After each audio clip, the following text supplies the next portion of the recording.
Bismillahirrahmanirrahim.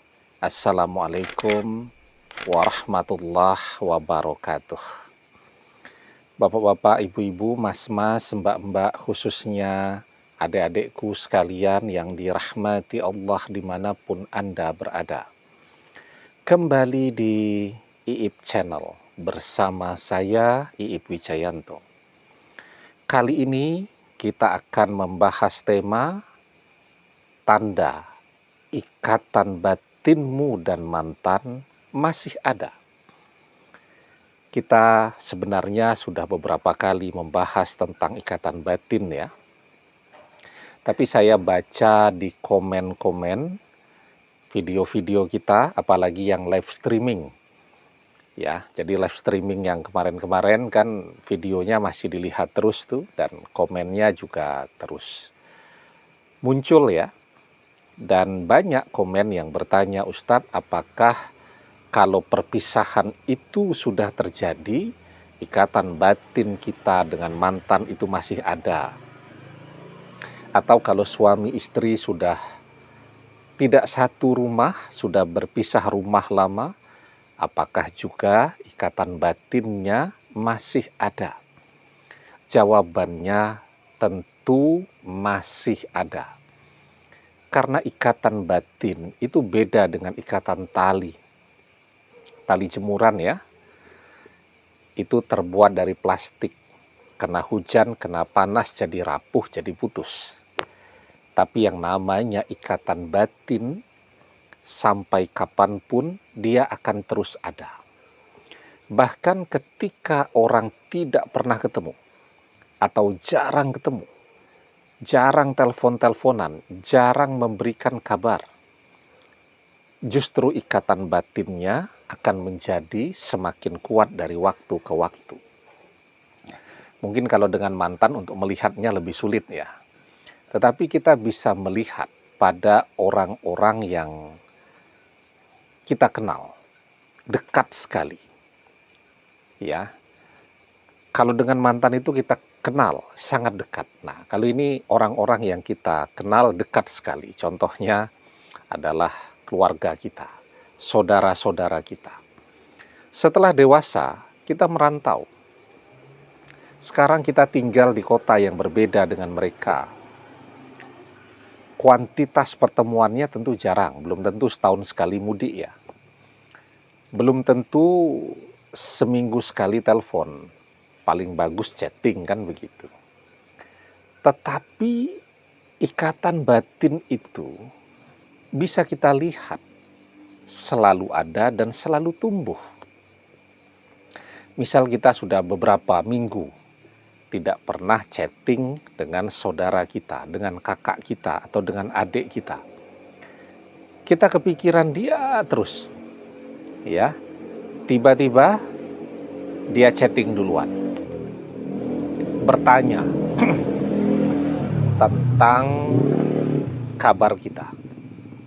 Kenapa kita jarang memberikan kabar kepada dia dan seterusnya. Ya. Atau misal kita ganti handphone yang baru. Terpaksa ganti karena handphonenya rusak. Ya. Kalau handphonenya rusak, otomatis nomor-nomor telepon jadi hilang semua karena tidak tersimpan di dalam memori kartunya. Kita kehilangan nomor telepon saudara-saudara kita misal. Kita memikirkan mereka, aduh mau nanya siapa ya, nomor telepon saudara dan seterusnya. Padahal mereka juga telepon rumah tidak punya. Mau bertanya kepada orang tua kok rasanya malu ya. Kalau orang tua biasanya punya nomor telepon rumah kan gitu. Kok malu ya? Kok bisa tidak punya nomor telepon kakak sendiri atau adik sendiri? Kita beberapa hari memikirkan nomor telepon dia berapa, nomor WhatsApp dia berapa, dan seterusnya. Tahu-tahu dia chatting duluan. Memberikan kabar, dan seterusnya. Nah, itu contoh yang bisa kita lihat. Bahwa ternyata ikatan batin itu adalah sesuatu yang tumbuh terus dari waktu ke waktu. Walaupun tidak pernah ketemu, ataupun jarang ketemu. Nah, apa yang kita rasakan kepada saudara-saudara kita itu, saya bilang tadi, saudara-saudara itu adalah orang-orang yang dekat sekali dengan kehidupan kita.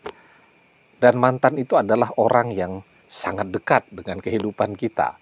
Jadi sesungguhnya apa yang terjadi, ikatan batin kita dengan saudara-saudara kita itu juga terjadi dengan mantan. Perpisahan itu tidak membuat ikatan batin itu menjadi hilang, menjadi pudar. Bahkan jarangnya bertemu, itu justru membuat ikatan batin tadi dari waktu ke waktu menjadi semakin kuat. Ikatan batin itu rumusnya sederhana. Berpikir dengan cara yang sama, merasa dengan rasa yang sama. Nah, itu ikatan batin. Jadi ketika kita memikirkan saudara kita karena kita butuh nomor telepon dia dan seterusnya, tiba-tiba dia chatting karena dia kangen kepada kita. Artinya kita merasa dengan rasa yang sama. Pikiran juga begitu. Kita sering membahas penelitian Profesor Digby Tatum dari Sheffield University, bahwa ketika seseorang memikirkan kita, maka pikirannya akan memancarkan sinyal kepada pikiran kita. Kemudian kita bisa memahami apa yang dia pikirkan, apa yang dia rasakan dengan intuisi kita. Intuisi itu adalah kemampuan untuk memahami, mengerti, tanpa harus ketemu, tanpa harus melihat, tanpa harus mendengar, tanpa harus membaca. Nah, jadi ketika tiba-tiba kita kepikiran terus dengan mantan, ya, sepertinya dia lagi susah nih, sepertinya dia lagi tidak punya duit nih, sepertinya dia lagi bangkrut nih, dan seterusnya. Tiba-tiba kita kepikiran. Nun jauh di sana, mantan juga sedang memikirkan kita. Dia memikirkan jika saja dia sedang bersama kita, maka dia tidak akan mengalami kesulitan yang demikian. Hidupnya akan tetap baik-baik saja, tidak ruwet, tidak stres, dan seterusnya. Apa yang dia pikirkan, sinyalnya dia kirimkan ke pikiran kita. Kita jadi memahami apa yang dia rasakan, apa yang dia pikirkan pada saat ini. Ya, nah, jadi ketika kita kepikiran mantan, itu sesungguhnya tanda bahwa mantan dan kita sedang terkoneksi pikirannya. Kita membayangkan mantan, maka itu tandanya bahwa kita dan mantan sedang terkoneksi, sedang terhubung. Karena itu, saat kita menyadari bahwa kita sedang terhubung dengan pikiran mantan, maka bayangkan yang baik-baik, karena apa yang kita bayangkan, sebaliknya mantan juga bisa memahaminya. Ya, semoga itu bisa membuat dia sadar. Ya, kita membayangkan dia sadar, kita membayangkan dia kembali, kita membayangkan masa depan yang indah bersama dia. Dan lebih hebatnya lagi, apa yang kita pikirkan itu kan kita naikkan ke langit sebagai doa. Iza tamanna ahadukum falyaksir fa innama yas'alu rabbahu azza wa jalla. Ketika salah seorang di antara kalian berangan-angan, maka perbanyaklah.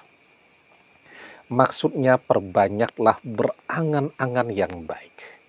Karena sesungguhnya dia sedang meminta kepada Rabb-nya, Allah Azza wa Jalla. Artinya apa? Ketika kita membayangkan sesuatu, sesungguhnya juga kita sedang berdoa. Kita sedang meminta kepada Allah. Kita sedang terhubung kepada Allah. Demikian, semoga bermanfaat. Wallahu a'lam bissawab, billahi taufik wal hidayah. Assalamualaikum warahmatullahi wabarakatuh.